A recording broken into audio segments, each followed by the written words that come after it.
নমস্কার বন্ধুরা, আমি অ্যাস্ট্রোনিউমেরোলজিস্ট বৈদ্যনাথ রুজ। আজকে একটা বিশেষ ইন্টারেস্টিং টপিক নিয়ে আবার আপনাদের সামনে চলে এসেছি।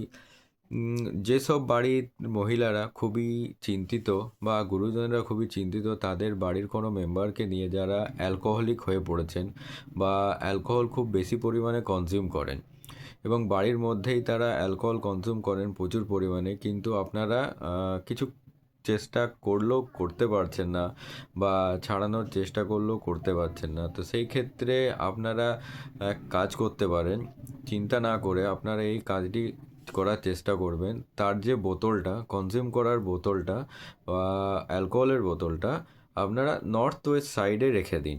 আর যখন খাবে সেই সাইড থেকে নিয়ে খাবে, আবার সেই সাইডেই যেন থেকে। নর্থ ওয়েস্ট সাইড মানে উত্তর পশ্চিম কোণ, এই কোণে আপনারা রাখার চেষ্টা করুন।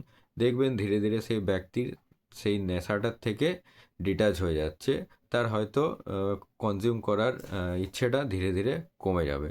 তো এই বিষয়ে আরও যদি বিস্তারিত কারো কোনো কিছু জানার থাকে বা কোনো প্রশ্ন থাকে, তাহলে আপনারা আমাকে ইনবক্স করতে পারেন। নমস্কার।